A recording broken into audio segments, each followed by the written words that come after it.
on passe, oh là, on passe au bloc rémunération. Donc dans le bloc rémunération, on a l'essentiel des éléments qu'on avait vus avant dans la petite formation en PowerPoint. Vous avez la rémunération brute non plafonnée.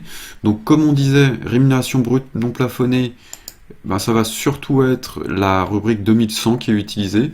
Donc ça dépend de ce que vous avez en fait en assiette vieillesse maladie comme rubrique au niveau des salariés. Dans le plan de PaySage, c'est surtout la 2100.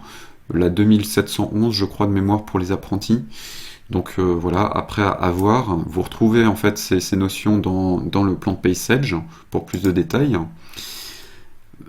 Au niveau du salaire soumis à contribution d'assurance chômage, on aura la 4200 moins la 7997. Alors, ce qu'on va faire, c'est qu'on va quand même regarder directement dans la variable comment ça se passe pour remonter ces informations-là. Si on va dans Paye, liste variable, qu'on choisit de nouveau DSN, on va avoir la rubrique DSN montant rémunération. Donc c'est une des plus compliquées, je pense. Quand on regarde dans cette rubrique, on a les différents éléments. On va voir la une qui est le salaire brut. Le salaire brut non plafonné, voilà, exactement. Donc ça va être la 2100 comme on avait dit, la base de la 2100, la base de la 2710 pour les apprentis, ou pour certains contrats particuliers, toutes ces rubriques qu'on retrouve ici. Au niveau de l'assurance chômage, donc on va avoir de l'assurance chômage, du salaire brut à contribution d'assurance chômage, on va avoir la 4200 AGS, donc c'est l'assiette de la 4200, moins toutes les primes du bloc 2, du bloc 52 dont on avait parlé avant. Et donc c'est cette rubrique-là qu'on retrouve en rubrique. Alors si on va dans un bulletin, je vais vous montrer où elle se trouve, où elle devrait se trouver en tout cas, si le paramétrage est si votre paramétrage est standard au paramétrage Sage. Quand vous allez dans les rubriques imprimables, vous choisissez toutes. Et du coup, ça va vous afficher toutes les rubriques, même celles qui ne s'impriment pas au niveau du bulletin, mais qui sont quand même dans le bulletin. Et là, on va retrouver la 7997 ici. Et quand on regarde dans la 7997, on va voir que ça va reprendre, bon alors, multiplié par le taux d'abattement pour les salariés du BTP, mais on va avoir cette constante AED MTPR qui va reprendre l'ensemble des primes qui doivent être déclarées dans le bloc 52. Donc on verra ça un peu plus tard, mais en tout cas, du coup, c'est déduit. Ce sera déduit au niveau de notre variable du salaire brut soumis à contribution d'assurance chômage, puisqu'on a effectivement un moins ici. Ensuite, on passe au salaire rétabli. Alors le salaire rétabli, c'est une nouvelle notion qui n'était pas dans la paye, donc qui a fait son apparition avec la DSN. Cette notion, elle est calculée via une rubrique, qui est la rubrique 1984. C'est une rubrique aussi qui est non imprimable. Donc si on reprend notre bulletin, s'il veut bien revenir le bulletin, hop.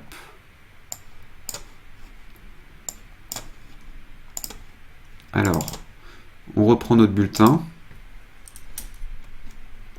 on reprend toutes les rubriques, on affiche toutes les rubriques, et là, quand on regarde à la fin du brut, des rubriques de brut, on va retrouver ici le salaire rétabli. Donc le salaire rétabli, il y a eu différents paramétrages de fait. Aujourd'hui, on voit que pour l'essentiel, puisqu'il y a une notion aussi par rapport aux apprentis, c'est cette constante. Alors on ne peut pas la voir directement comme ça, on va la prendre, DSN salarette, copier, copier, copier,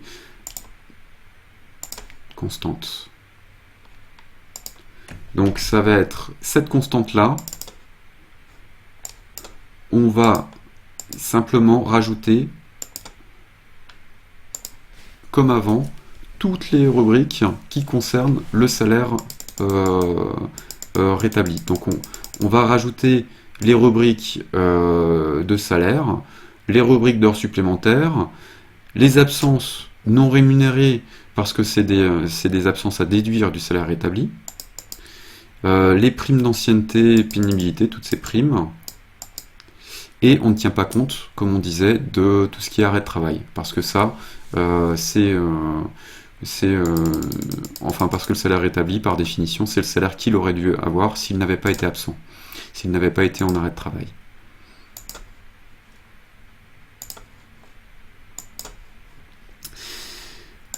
Alors, ensuite, on a le salaire de base. Donc le salaire de base, c'est ce qu'on disait au niveau des définitions. On reprend simplement au niveau de Sage les lignes de salaire mensuel du bulletin, donc la première ligne du bulletin, généralement. On peut aussi prendre la commission sur CA pour les vendeurs. Et on reprend toutes les heures sup, ou complémentaires, ou les heures de pause. Alors là, c'est vous qui voyez au niveau des heures qui ne sont pas supplémentaires ou complémentaires, ce que vous avez à rajouter, et vous pouvez le rajouter directement dans cette variable pour que ça remonte correctement.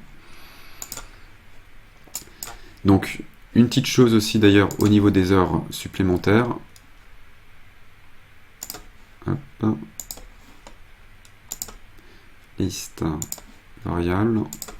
Au niveau des heures supplémentaires, on va avoir le montant qui va devoir remonter, mais on aura aussi le nombre d'heures. Et ce nombre d'heures ne sera pas dans la variable montant rémunération. Ça va être compris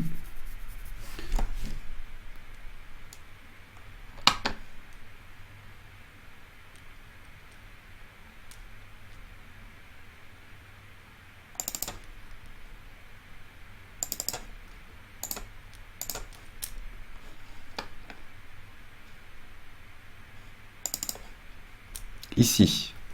DSN nombre d'heures, on rajoutera l'élément nombre pour toutes les heures autres que vous aurez aux complémentaires ou supplémentaires, ou sinon les complémentaires ou supplémentaires si vous n'êtes pas sur le plan de PaySage, c'est-à-dire si vous n'utilisez pas ces rubriques-là. Donc avec ça, on a fait le tour du bloc rémunération. Ce qu'on peut voir, c'est qu'on peut rajouter aussi manuellement ou supprimer des éléments. Donc, dans des cas vraiment très très précis, à la limite, si les salaires sont déjà faits et qu'il y a eu des erreurs, vous pouvez toujours ajouter un élément ici. Rajouter par exemple des heures d'équivalence. On remettra les bonnes dates, on mettra la durée, le montant, et on peut aussi supprimer. Et ça, on peut le faire dans tous les blocs de paye et de cotisation ici.